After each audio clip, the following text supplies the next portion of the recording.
नमस्कार, इन खबर में आपका स्वागत है। एनडीए की बैठक के बाद यदि सबसे ज्यादा कोई राजनेता चर्चे में है तो वो है लोक जनशक्ति पार्टी रामविलास के प्रमुख चिराग पासवान। आखिर क्यों न हो, सबके सामने उन्होंने प्रधानमंत्री नरेंद्र मोदी के पैर छुए थे और पीएम ने उन्हें खींच करके गले लगा लिया था। उन्होंने अपने चाचा पशुपत पारस के भी पैर छुए थे, चाचा ने भी गले लगाया था, लेकिन 2-3 दिन बाद ही दोनों एक बार फिर से आ गए हैं आमने सामने। चाचा पशुपत पारस नहीं मानते हैं कि चिराग पासवान एनडीए के अभिन्न हिस्सा हैं और सुनिए उन्होंने हाजीपुर को लेकर के और चिराग पासवान को लेकर के क्या क्या सुना दिया। क्या होता, बरसात में मेढक बहुत डराता है। अभी चुनावी वर्ष है, चुनाव में आप बहुत सा चीज सुनिएगा कि कभी कहिएगा गवर्नर बन रहे हैं, कभी कहिएगा राज्यसभा सदस्य बन रहे हैं। नहीं हम गवर्नर बनेंगे, नहीं हम राज्यसभा में जाएंगे, हम हाजीपुर से चुनाव लड़ेंगे। लेकिन सर एक सवाल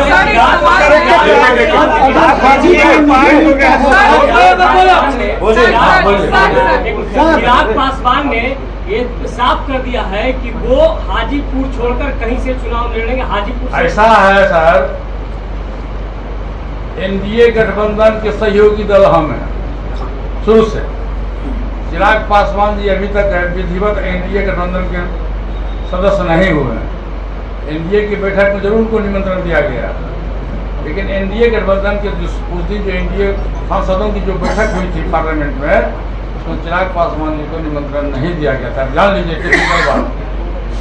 ये हाजीपुर से मैं उम्मीदवार हूँ और एनडीए गठबंधन से मैं भविष्य में उम्मीदवार रहूंगा। मैं चुनाव जीतूंगा, इसके दुनिया की कोई ताकत नहीं रोक सकती। एनडीए अगर चिराग पासवान को लगवाती है तो क्या कीजिएगा? क्या करेंगे? एनडीए क्यों चिराग पासवान को देंगे भाई?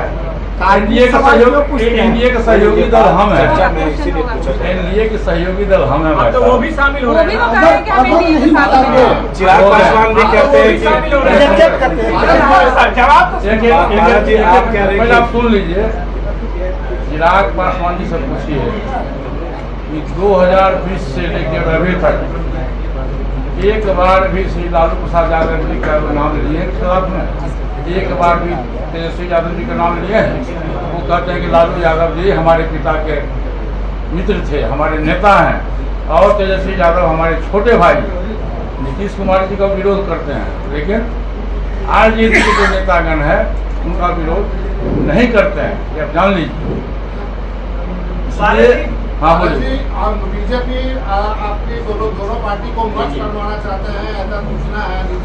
राय को भी आपसे मैं तो पहले ही भाई साहब कह चुका हूँ कि दल टूटता है तो दल टूट जाता है, दिल टूटता है तो दिल नहीं टूटता है।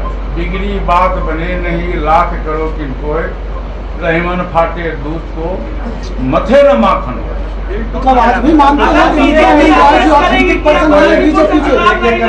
एक एक करके पूछिए। बीजेपी अगर आदेश करेगी कि हाजीपुर से आप चुनाव नहीं लड़े तब क्या क्यों क्यों आदेश करेगी बीजेपी? भाई बीजेपी हम चिराग को अगर देती है तो क्यों दे, क्यों चिराग पासवान ने भी हाजीपुर में कहा कि मरते दम तक हाजीपुर से समझौता नहीं करेंगे। क्या प्रश्न है आपका? चिराग पासवान से मुलाकात कर रहे हैं, दो बार। अच्छा सुनिए, कौन प्रश्न पूछ रहे हैं सामने में? ये पूछ रहे हैं नहीं, यही सामने में आइए। अमन जी सामने। अमन जी इधर आइए। श्रीमती वीणा देवी चिराग पासवान से मिलने गई थी, आपका यही रहा है? चिराग पासवान जी हमसे मिलने आए, पर को प्रणाम किया था, क्या कहिएगा? हमसे हमारे तो मिल गए। आपने पशुपत पारस की बात सुनी, उन्होंने आज प्रेस कॉन्फ्रेंस करके ये बात कही है कि पैर छूने और गले लगाने का मतलब एक होना नहीं होता है। दूसरी बात कि हाजीपुर जो कि रामविलास पासवान की कर्म भूमि रही है, वहाँ से वो चुनाव लड़ते रहे, अब वहाँ से सांसद पशुपत पारस हैं, कह रहे हैं कुछ भी हो जाएगा, मैं हाजीपुर से ही चुनाव लड़ूंगा। उधर चिराग पासवान ने इन खबर से बातचीत में यही बात बोली थी कि पैर छूने का मतलब एक होना नहीं है। इतना आगे निकल चुके हैं कि अब चाचा पशुपत पारस से कोई समझौता नहीं हो सकता और हाजीपुर से ही चुनाव लड़ेंगे। वो पार्टी उन्हें लड़ाती है। तो आपको बता दें कि पहले भी वो हाजीपुर में जा कर के भी ये ऐलान कर चुके हैं। सुनिए जरा चिराग पासवान। फैसले भाई जहाँ पे मैं किसी दूसरे या तीसरे को क्या दोष दूँ, यहाँ तो मेरे अपनों ने मुझे धोखा दिया ना। और मैंने बार बार इस बात को कहा है कि दुनिया की कोई ताकत ऐसी नहीं थी जो मेरे परिवार या मेरी पार्टी को तोड़ सकती अगर मेरे अपने मेरे साथ रहते।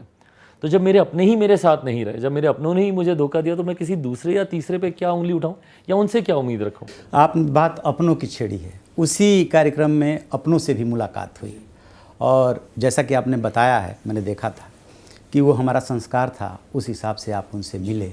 लेकिन राजनीति में चर्चा, खर्चा और पर्चा, ये उसकी खुराक है। चर्चा वहाँ से चल निकली है कुछ उम्मीदें? भाई वो एक लम्हा था, मेरे संस्कार थे, चाचा सामने दिखे, स्वाभाविक तौर पर नेचुरली बिना कुछ सोचे कैलकुलेट किए उनके पास गया, उन्होंने भी गले लगाया, बस उससे ज़्यादा और कुछ नहीं। चर्चा चल रही है। महबूब अली कैसर का मैं इंटरव्यू देख रहा था, वो कह रहे थे कि बिल्कुल संभावना है, क्यों नहीं, ऐसा हो सकता है। देखिए, जिस परिवार से मैं आता हूँ, घर के बड़े ही ये तमाम फैसले करते हैं और मेरे चाचा ये फैसला कर चुके हैं। उन्होंने कई मंचों से कहा है कि सूरज पश्चिम से उगेगा पर चिराग से कोई समझौता नहीं। तो जब उन्होंने फैसला कर ही लिया तो उसके बाद गुंजाइश की कोई संभावना बचती नहीं। राजनीति में आपको भी थोड़ा अनुभव हो गया है, जहाँ ना है वहीं पे हाँ है। आप दोनों एक ही अलायंस में आ चुके हैं और आप हाजीपुर से लड़ने वाले हैं, वो भी हाजीपुर से लड़ने वाले हैं। भाई मैं इन सब चीज़ों से ना बहुत आगे निकल चुका हूँ। ये परिवार, पार्टी में टूट, ये सब वो सब, इन 2 सालों में मैंने कई नए लक्ष्य हासिल किए हैं, कई नई मंजिलें तय की हैं। तो ऐसे में ये सब 2 साल पुरानी बातें हैं।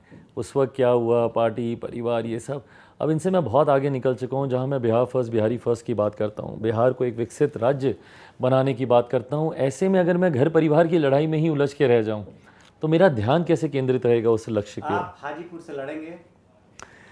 देखिए, लोक जनशक्ति पार्टी रामविलास ज़रूर हाजीपुर से चुनाव लड़ेगी। तो इस तरीके से चाचा और भतीजा एक बार फिर से आमने सामने हैं। बेशक बीजेपी चाहती हो कि चाचा भतीजा एक हो जाए, वोट न बिखरे, लेकिन दोनों एक होने को तैयार नहीं है। पशुपत पारस कह रहे हैं कि उन्हें ही एनडीए हाजीपुर से उम्मीदवार बनाएगा। देखने वाली बात यह है कि दोनों तरफ का जो कॉन्फिडेंस दिख रहा है, चाचा पशुपत पारस का, उधर चिराग पासवान का, उसमें किसको जीत मिलती है या यूं कहे कि किसके हाथ बाजी लगती है।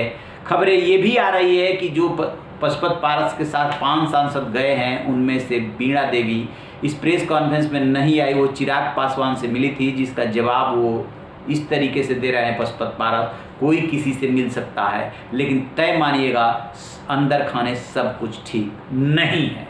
रहिए बेखबर, देखते रहिए इनका।